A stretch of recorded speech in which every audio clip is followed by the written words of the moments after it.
Hello and welcome to another Raggy's Beers, Wines and Spirits review. It's Father's Day 2018 and I've already done one review. I've actually already posted, if you follow my page, I've already posted that I've today got 37 bottles for Father's Day. Look at that lot. Fantastic. And part of it is thanks to this little fellow on here. Because with his money, and his mum obviously, because he can't go into a shop and buy beers, he bought me a load of beers from Aldi's Beer Festival, and kept them to one side. So, poof, what a great thing. Today, or this moment, I'm going to review Camerons Tontine beer. And this is, it's on their bump on it, it's an unconventional darkness milk stout, 4.1% volume. Now on the website it says you see black, so that kind of kills off the milk part of it, because you'd think it'd be white, wouldn't you? But hey, the smell, you get a roasted aroma, so we'll see that, we'll see about that. Taste, smooth, roasted and sweet, and strength of 4.1%. Hops, it's Admiral hop. Malts, chocolate and crystal, so that's interesting. And additional lactose, so obviously if you're one of these people that doesn't like lactose, keep away. Notes: Tontine is a traditional northeast milk stout brewed using both chocolate and crystal malts, which gives this distinctive black colour. The roasted aroma and flavour are complemented by a gentle sweet aftertaste obtained from natural milk sugars. Food match, works well with very rich foods such as desserts, such as chocolate espresso cake or profiteroles. Wow. Anyway, let's have a look at the reviews, because obviously reviews do matter. 3.10 out of 5, so maybe not the best reviews. Right, here we go. Strong roasted malt and dark chocolate flavours, masking the sweetness and bitterness of the lactose to make this an odd milk stout, but pretty enjoyable. Medium bodied, a long finish with the roasted flavour remaining review. That's one review.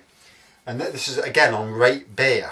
You know, if you're going to buy beers and you want to try beers, say you're going on the internet and you've got a few pennies to spend, but you want to try something new.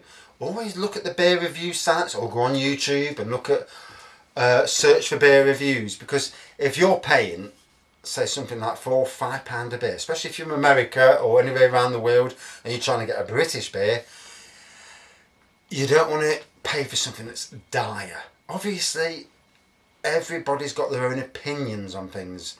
You know, what tastes nice to me doesn't taste nice to somebody else, and that's something to remember. So your own tastes matter. So look at several reviews, like you would with a film as well. You know, you look at the film, people have got their own ratings for the film. You look at the film, you watch the film, you think, oh, that's a good film. And so, you know, don't take everything into consideration, but then again, do as well.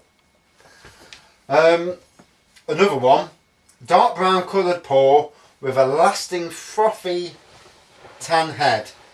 Aroma is a smoky roast berry, rustic roast. That's some aroma. Flavour is composed of milky sweet, rusty penny, metallic jammy, rustic woody roast, smoked roast palate. Oh, this rubbish. I mean, you know, let's give it a taste. First things first. Hope I shook it up too much for me to pour it out.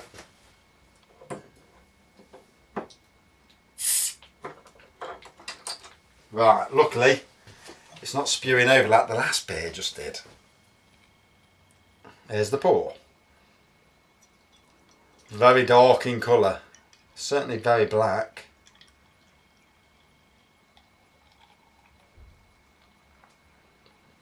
To me, it's more like, oh,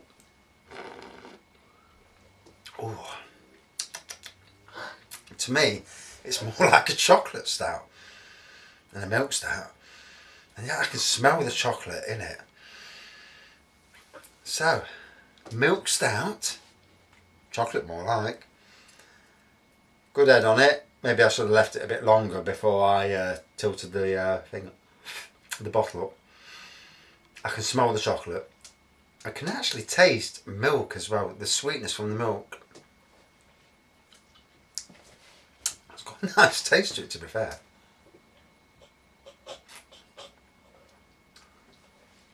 Oh, very nice. Oh my God. Bit of an aftertaste to it. Definitely roasted flavours coming out. You know, you can really taste it in the aftertaste. A smokiness, not too much, but certainly roasted is the main thing you can smell and taste.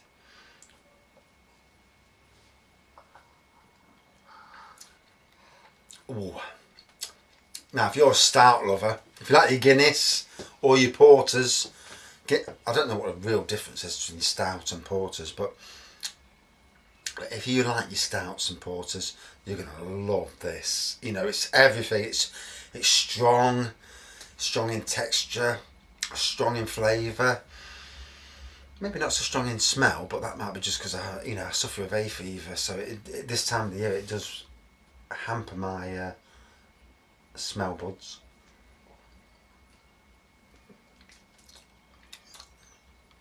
Oh, it's like having liquid food. You know, like Guinness. You drink a pint of Guinness, it's like liquid food. This is a very similar sort of thing, and you do get the hints of milk. So whether having that, I've already done one beer review just 5 minutes ago. So whether it's opened up my myself to more flavours, so that might be interesting. I'll have to look at that in future reviews, and something for you on the internet to think about as well. But again, look at the head. Lovely strong head, strong dark. It's like a black IPA. You know, it's like more of a Guinness type colour. The lactose, I'm not sure about lactose. Obviously, the lactose in it says there is. I don't suffer from lactose intolerance, but obviously if you do, you can't touch it, so I'm afraid you'll have to just walk away on this review. Very nice. Let's have a bit of another look at other people's reviews, because while the internet's loaded down here.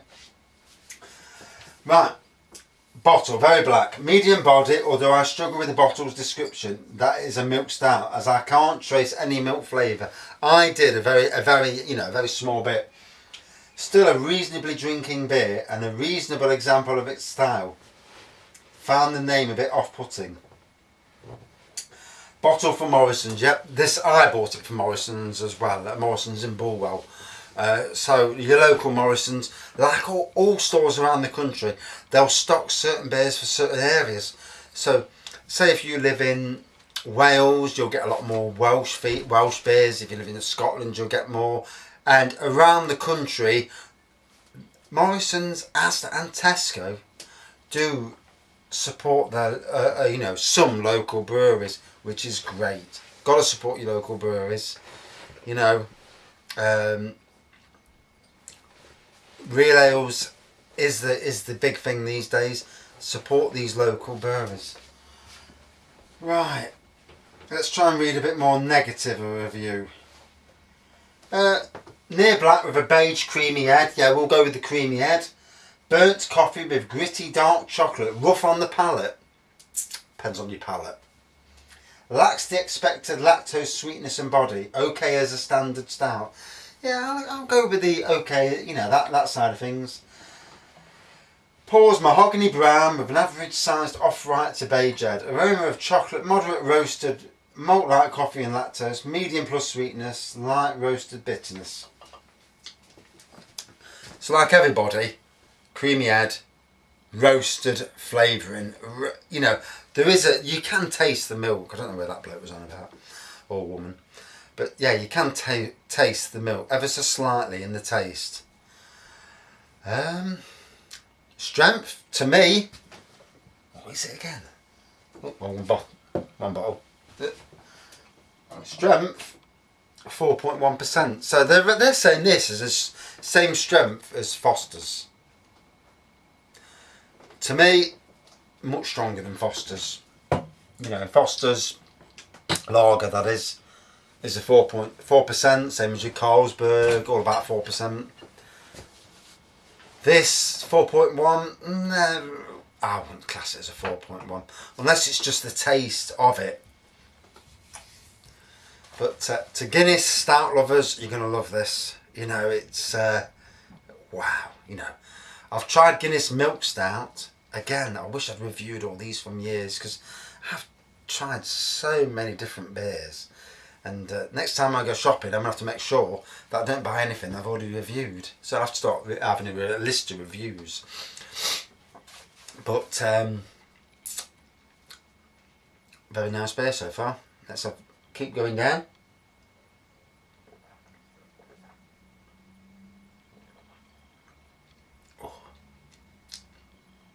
Oh.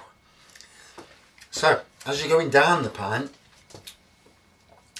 the roastedness is very strong, and the taste after it, it's very strong on the taste buds. Very strong. You know, it's making me having to clean my throat. It's nice, but just very strong. Whether it's everyone's cup of tea, that's the other thing. So I've seen the reviews on there, and I wouldn't say they're all positive reviews. All around the reviews I've seen on there, about 3.2. Aroma is very mild indeed. Not really picking up very much at all, to be honest, apart from a bit of roasted toasty malt. I would say, yeah, there is definitely toasty malt in there. Oh, it's one that, you know, I've had Goddard's Duck Folly. That was the last review. I've done this straight afterwards. So I've had that was a 5.2% beer, which I swear is more of a 6%. This is really, because I've already had a beer that's amber, this is a dark beer, and you really can taste the flavour in it. And for me, you know, taste is everything. I don't want to be drinking a beer that you drink and you think, oh God, it's as bland as they come. Don't want to be drinking that. I want to taste stuff that challenges my taste buds, makes me think, God, that's got something to it, that's got a kick to it. And it's really got a kick to it. And it might be an unconventional kick. And unconventional darkness, eh? Wow. This versus Guinness's Milk Stout. This one. I thought Guinness's Milk Stout was too middle of the road. And you find that with the large breweries, that a lot of their beers are too middle of the road. You know, trying to please everybody but pleasing hardly anybody. And like Green King IPAs and things like that, you know, they you know, when you're on a summer's day, you'll drink it, you'll get nothing from it. Then you'll go to their reserve, which is their, you know, slightly better version. You'll drink that and you'll think, oh, it's got something to it, you know, a bit of a kick. And this is where this, you know, against like Guinness's Milk Stout, it's got something to it. Not to everyone's flavour.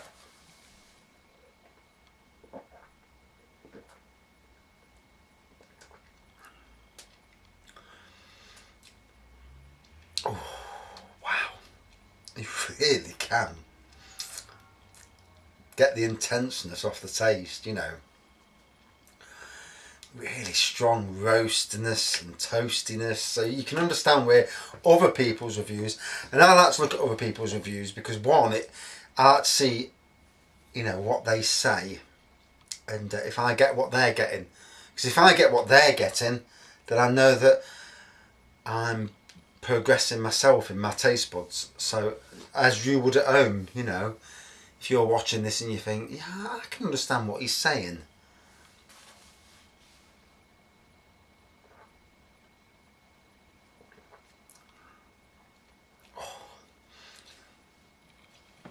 Wow. If you don't like that sort of taste, you're going to find it disgusting. You know, you're going to get to the bottom and you think, oh, I don't like that beer at all. You know, halfway down you're going to think, oh. But to me, these beers that give you a kick and challenge your taste buds like this does, you know, it's something very different. Would I want to drink it again? No, probably not. But as a single pint, from the moment I stepped into this pint, you know, straight away it grabbed you. You know, it wasn't like I didn't have to wait till I was halfway down before I got that taste, and it was, you know, you really got a feel for the taste. Pretty much straight away, you got a feel for it. So it's got immense taste on it. Whether it's an acquired taste, that's up to you.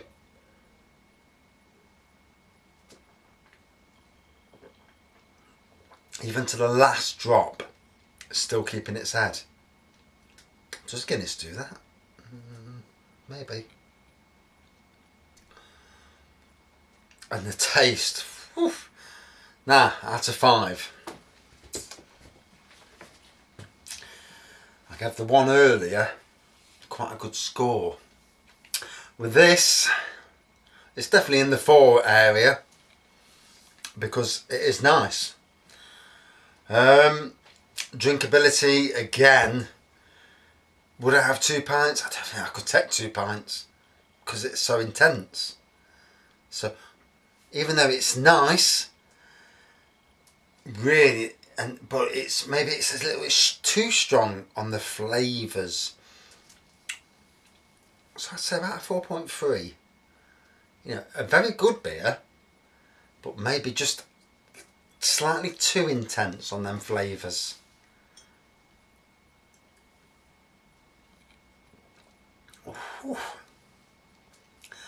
I feel steaming after that beer, I tell you.